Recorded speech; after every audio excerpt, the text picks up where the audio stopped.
Hey CPC, you'll notice that I am not in the chapel today for reasons I'll explain in a couple minutes. But I want to say, as always, grace to you. I had this teacher in high school who, anytime he'd give out assignments, he would remind us what the formatting expectations of that assignment were. There would have to be 1-inch margins, 12-point serif font, double-spaced lines, and if you received a paper that didn't meet those exacting standards, or maybe he suspected it didn't meet those standards, not only would he mark it down, but he would hand it back with the same comment written at the top in big red pen.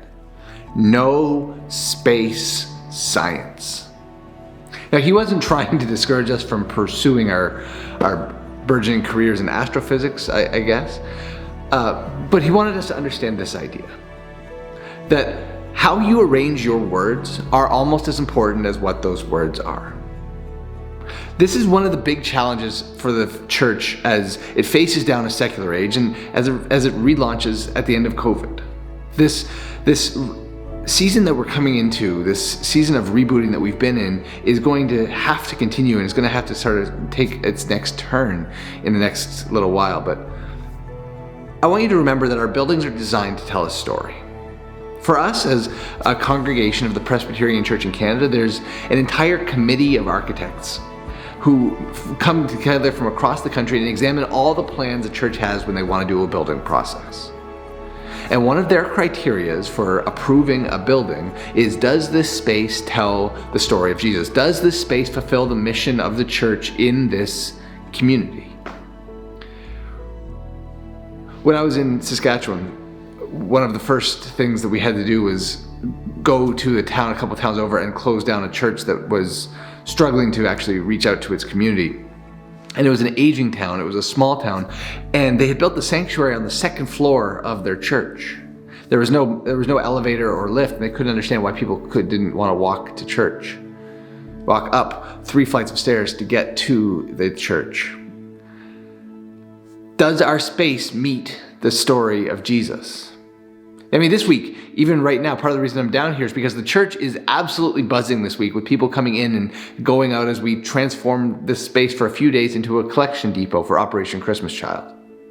And in order to do that, we had to do some major space science. We had to fudge our margins and maybe double space things a little bit because things had to be moved out of the chapel. Rooms in the basement needed to be organized, which is why I'm here today.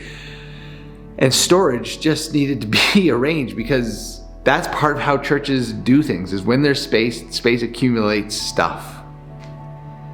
And part of that is due to COVID, but part of that is because it is important for us to intentionally examine our space and ask what story it's telling. David's Tea is closing its brick and mortar stores so it can tell a story of online retail. Restaurants are making serious renovations in order to make takeout a permanent part of their life.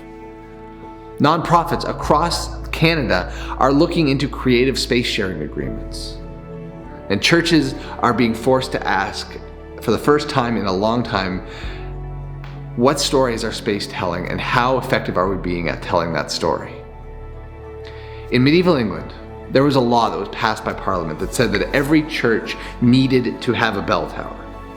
Every person in England needed to live within the sound of that bell's toll, some estimated 6 miles. There were lots of practical reasons for this: defense, marking the day, etc., etc. But the main reason was because church was supposed to be the centerpiece of English life. England was a Christian country, and so everyone needed to live within the sound of a church bell. Still, today, most churches in the English-speaking world have some kind of a steeple bell space.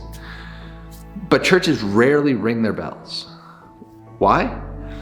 Because we recognize that we're just in a different story now.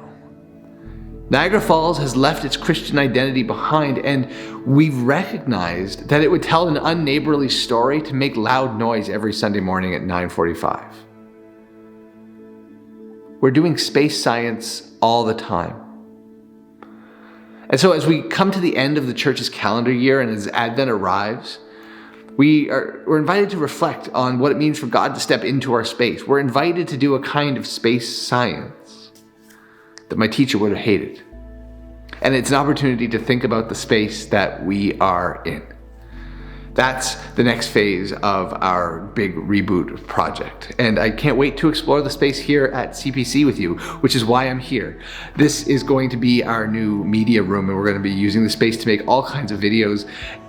And I can't wait to tell you about how you can be involved in this project. So for now, let me leave you with the space science of C.T. Studd, the English missionary sent to China in the first half of the 20th century. He said this: "Some of you may want to live within the sound of a church bell, but I want to run a rescue shop within a meter of hell." So, with that being said, I remain yours in Christ. You can reach out to me as always in all of these ways. I love to hear from you. This is such an important way that we get to connect, and I'm excited to have a space dedicated to that kind of connection.